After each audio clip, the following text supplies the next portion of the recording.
Hi, so for those of you that don't know, April is C-section Awareness Month, and so as most of you do know, Octavia was born via C-section in May 2020, so I thought it would be fun to get on here and just share her birth story now that I'm finally ready to talk about it. You may hear her in the background as I don't have a babysitter, or she might join us for a part of this video, or I may have to get up and get her out of the trouble that she's in. Or you may hear my dog Sierra barking because she does that.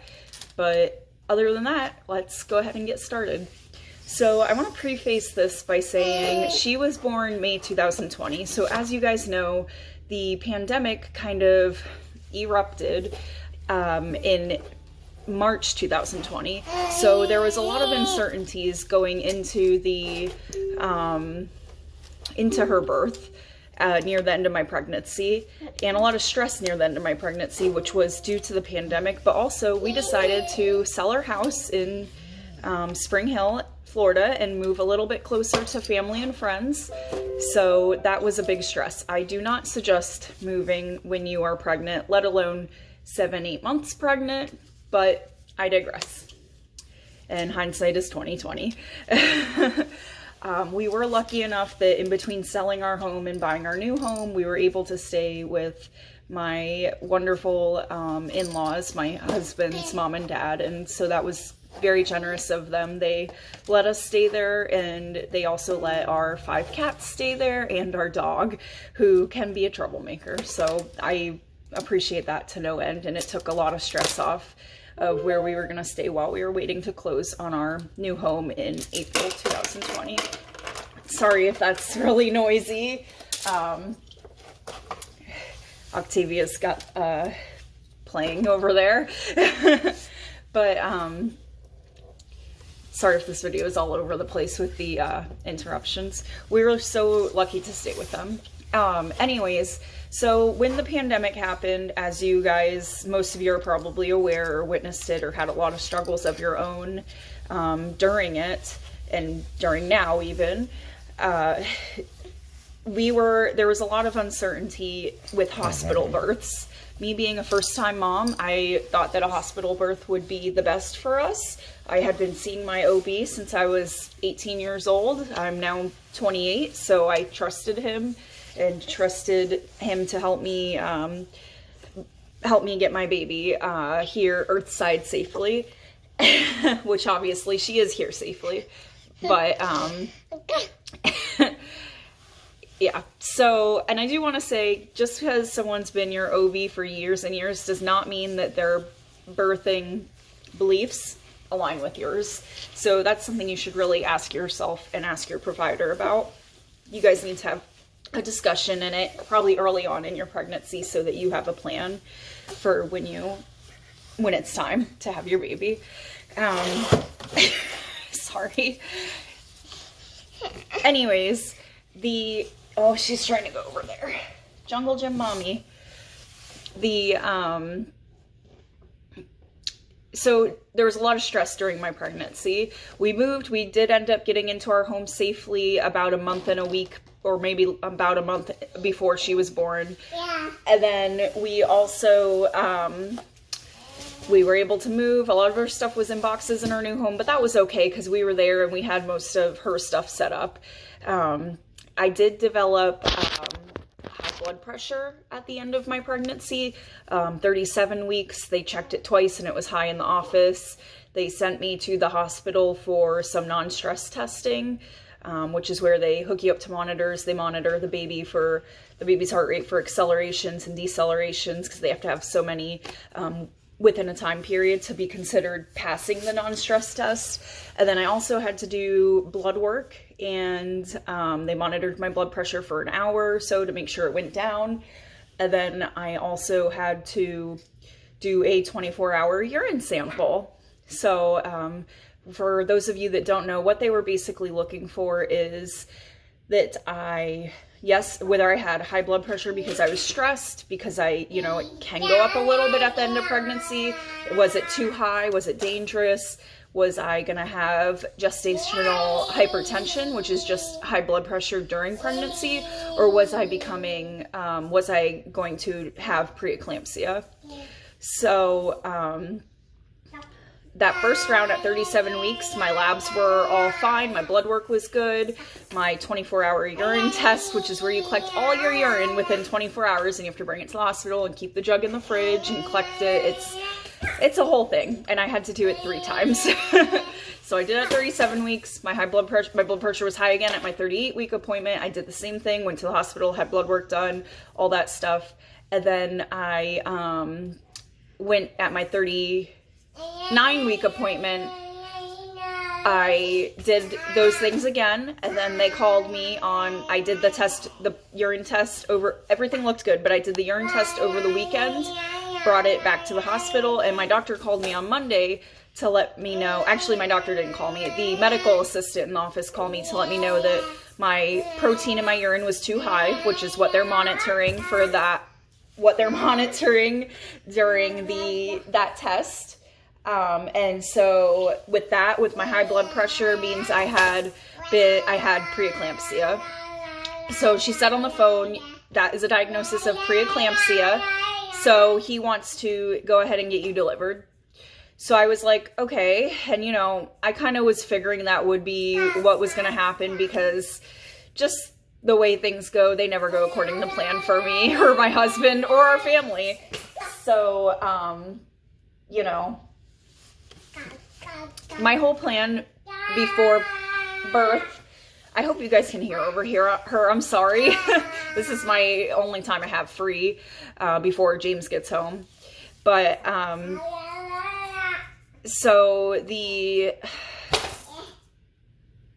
I just want to preface by saying my plan for labor, delivery, birth this whole time was to have an unmedicated vaginal in-hospital birth. So that means I wanted to labor at home as long as possible, and then when I couldn't take it anymore, I was going to go to the hospital, hopefully 7-8 centimeters dilated or even more, and go and birth my baby. Especially with the pandemic, they recommended staying out of the hospital for as long as possible. So that was my plan. That was what I wanted to do. I wasn't open to an epidural. I didn't want to do that. I didn't want to be induced. I didn't want to have Pitocin. I wanted to go unmedicated. It's just what I wanted for my plan. And I wanted to be able to walk right away and do all that fun stuff. Well, recovery is not fun for either way that you birth a child, but I wanted to do it a different way than what I had to do. So that being said, the medical assistant said he wanted to get me delivered. So I said, okay, what do I do? And she said, come in Tuesday morning, which was the next morning, 8 a.m. to the hospital, check in, and we will get the induction started. So I had spoke to my doctor a couple weeks ago about what an induction is there, because I like to know, just in case. And what they do is you don't want to start Pitocin on an unripe cervix, so they had to ripen my cervix. So how you do that is they at that hospital start with a pill called Cytotec that they insert vaginally every so many hours to help soften and your cervix and dilate you for so many hours, and then they start Pitocin. So that's what they did. And well, when I first got there, I should say, they drew my blood, placed an IV catheter, then they got all my vitals, and then they got started with the Cytotec. Now, I would not have been open to induction except for that I had preeclampsia. And if any of you guys know anything about preeclampsia, well, you know it can be very dangerous. And if you don't know anything, I'll tell you a little bit about it. And this is not medical advice, this is just my experience, what I've learned and how I remember it. And you can see Sierra in the background being silly. Well, this video might not even upload this. So anyways, that is why I allowed myself to be induced. I know that 1 in 4 inductions do end up in a C-section, just because that's what the statistics are, but you are not a statistic. So I was like, okay, I'm still going to be hopeful that I can birth the way I wanted to, at least somewhat. I do know that also inductions are, honestly, from what I've heard, they can be harder on your body. And reason for that is because you are using, you're not using you don't get the benefit of oxytocin, you don't get all the benefits of the good hormone release during your contractions, because you're just on Pitocin. It's artificial. It's not your natural labor hormones. So you don't, there is a little bit of, it's more than just, we give you this, you go into labor, you have the baby. There's a lot that goes into bringing a child, a lot more that goes into bringing a child into the world than just pushing the baby out. Just a second. You trying to get Cece's toy? Ugh. I don't want her to fall while I'm not watching her. Here, you can play over here, baby. And anyways, so Pitocin contractions can be harder for you to cope with unmedicated, and that's basically what I'm gonna say about that. So the cervical ripening was going fine. We were just in the room, pretty much watching movies, waiting for the cervix to ripen with the Cytotec medication, and pretty much waiting for the just watching movies, hanging out. We were trying to sleep, honestly. I was so anxious the night before. That's my cat's tail. And anxious during that I couldn't sleep at all. And you get there at 7 a.m. So like you've already slept during the night, 7, 8 a.m. And so I couldn't sleep. James slept a little bit. Yeah. So eventually the next, I don't remember, I think it was at like 8 o'clock that night or something. Honestly, I'm having a hard time remembering, and I didn't film it or write it down. They started the Pitocin. So for a while, and they up it by so much every half an hour or an hour. So for a while there, I wasn't feeling contractions very much. I felt a little bit in my belly that was kind of like crampy, like ooh, but it was fine. No issues coping then. And then it seems like just like that, let's go back. I was having those little tiny contractions, or they, whatever. And the nurse came in, and I had not developed a very good rapport with this nurse at all, because for one, she didn't even introduce herself, and didn't explain anything. And when I was admitted there, I told her the one thing I don't want, hey, you're my nurse, please, I don't want to have a C-section, please help me avoid that. And she goes, oh, we want a healthy mom, healthy baby. That's our goal, is what she said. So right then and there, my wishes were shut down. Of course, I'm here being induced. Don't you think I want a healthy baby too? I mean, that can go unsaid. That can go without saying. And then, okay, so I'm having those little contractions, and she comes in and she's like, can you feel those? And I'm like, yeah, a little bit. And she's like, I'm gonna give you a bolus of fluids to see if we can get those to go away. It might just be your uterus being irritated.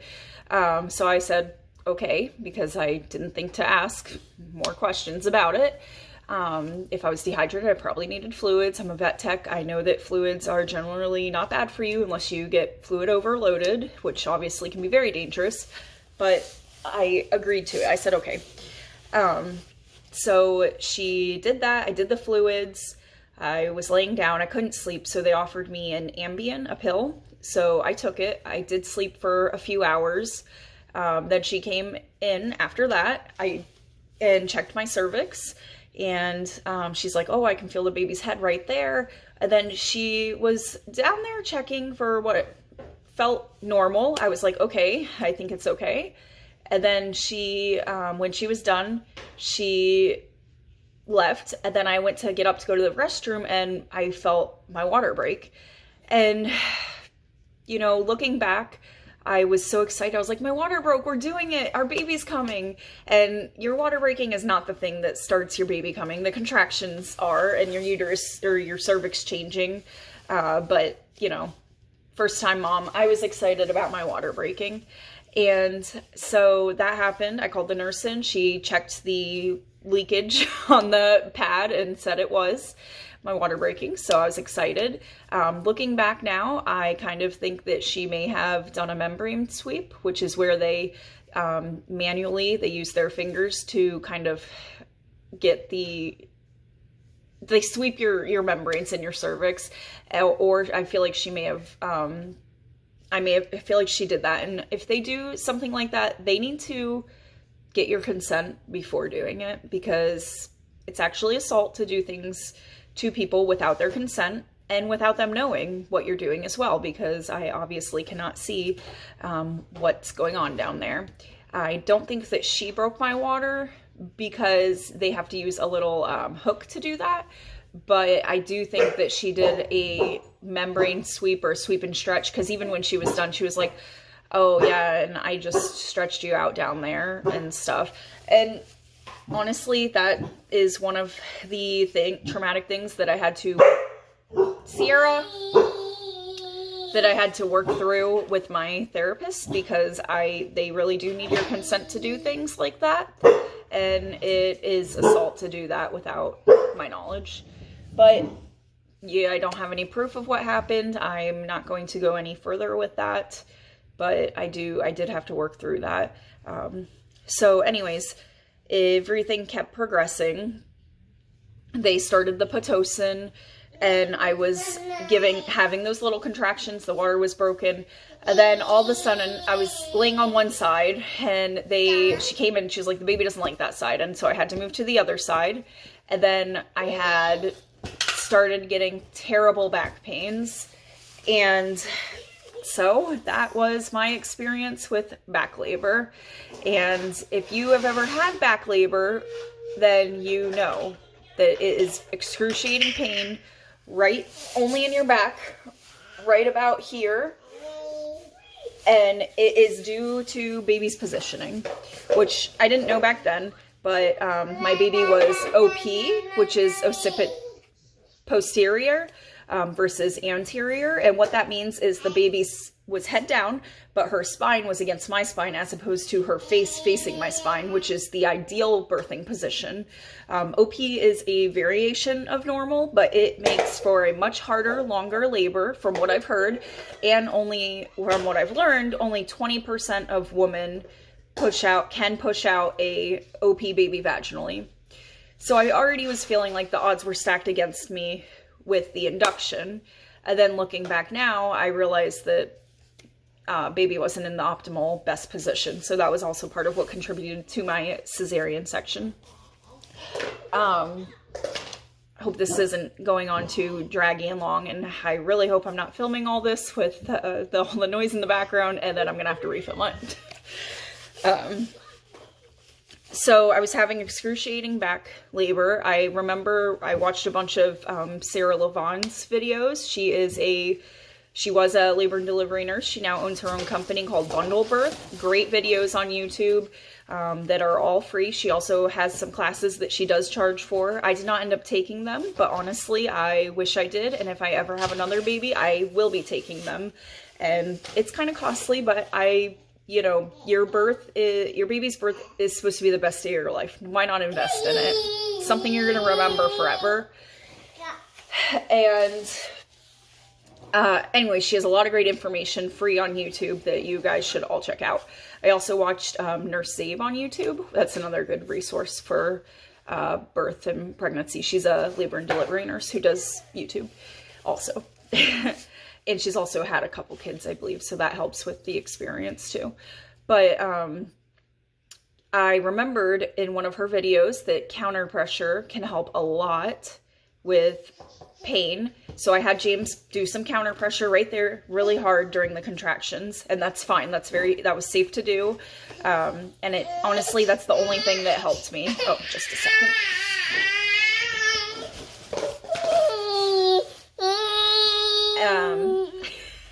It's okay, honey. Oh, she doesn't want, you don't want them, Mama.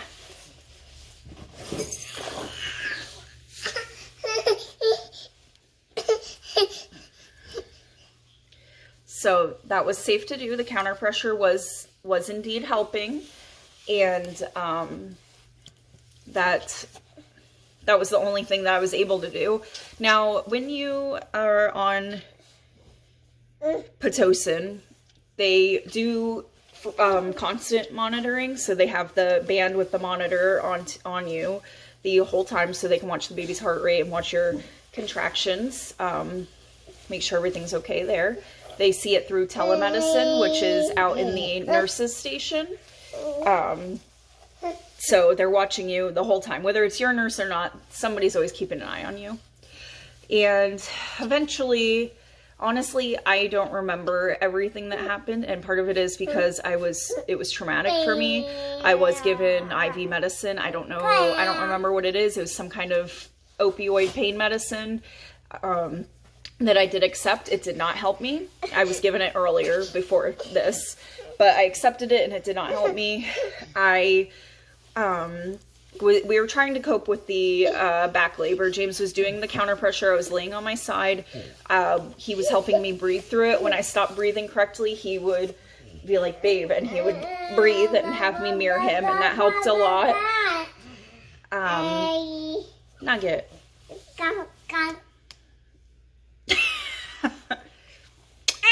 Sorry about that. I had to take a break to feed her. The joys of breastfeeding and having an infant. Not really sure how much more of this video she's going to let me film, so let's just get back to it. Where was I?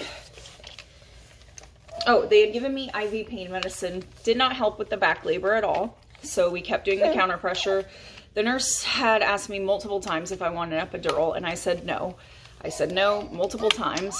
Eventually, I did say yes. I consented to it. I was not spoke to about any of the risks or anything like that, but informed decision making is not part of what they do there. So I received an epidural, and it didn't help at all. Epidurals do not help with back labor. At least mine didn't, and multiple other women I've spoke to agree with me. They do not help with back labor. So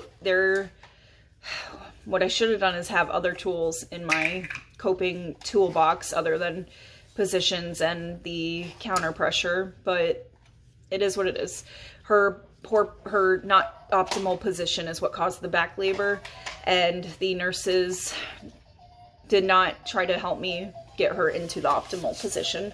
Now, what I mean by that is there are certain positions that help with babies when they're not in the ideal position, and babies will rotate during labor.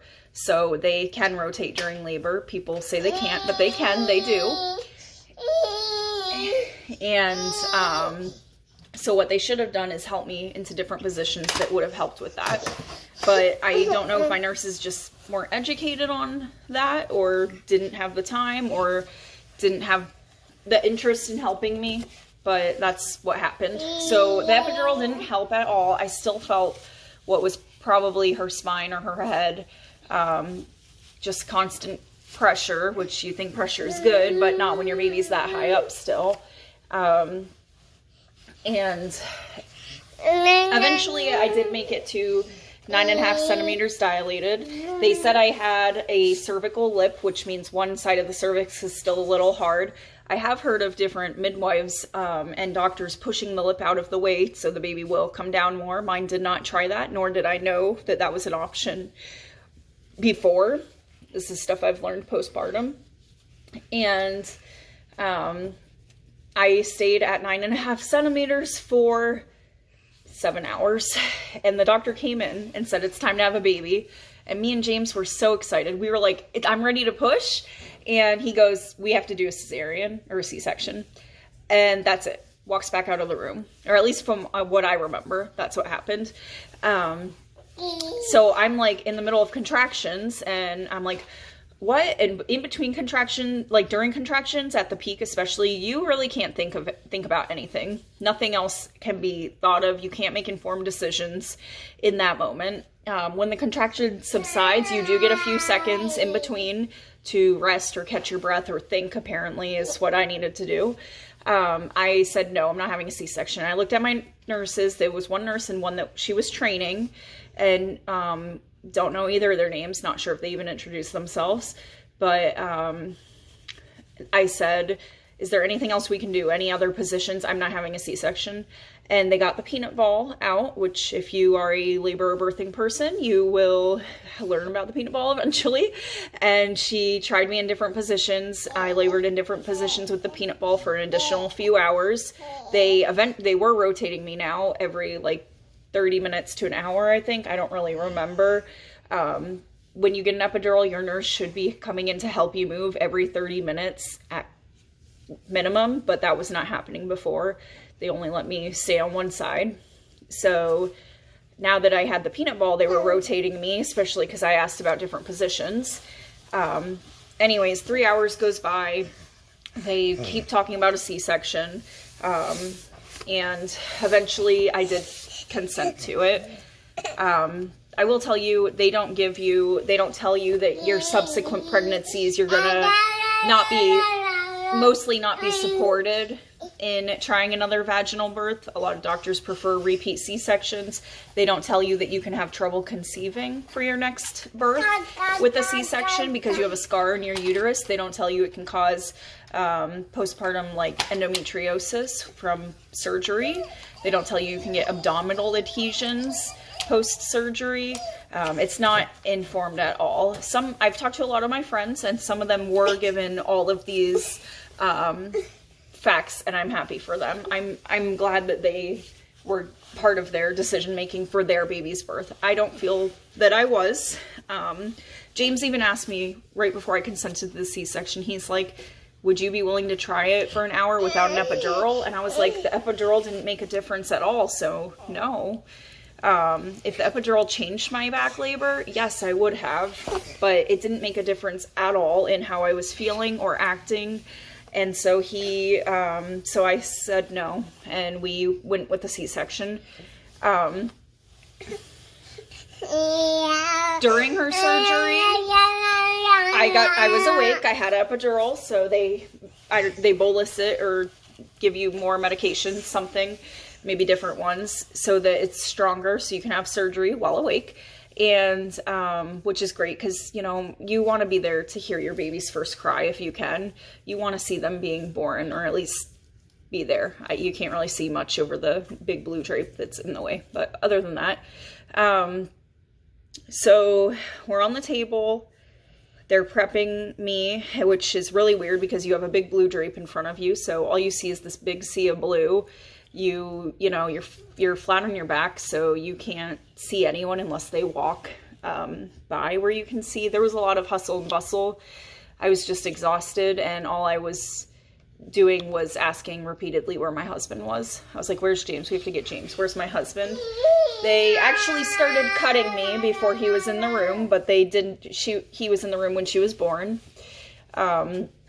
So finally he comes in, he sits by my head and he holds my hand, and I was probably holding his hand so tight, but we were excited to meet our baby. And honestly, I was just so nervous and exhausted, and I felt dopey too from the medicines. And when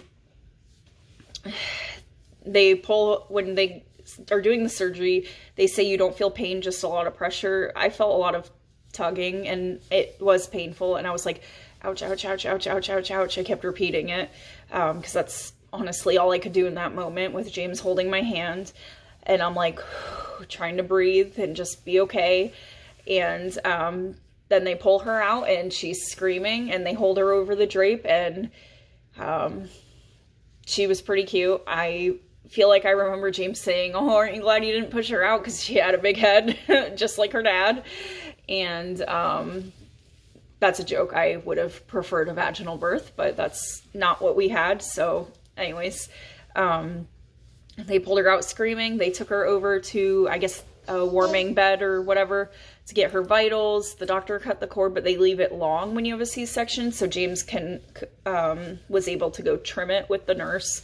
They did her weight, and then I think they did some vitals. Honestly, I was on the table, so I'm not sure. He went over with her, and then shortly they were able to bring her. He was holding her, and they brought her back over to me, and he asked about skin to skin for me in the OR, and we were able to do that. And if I figure out how, I'll put a picture of me and James holding her with her skin to skin with me while they're finishing the rest of the surgery.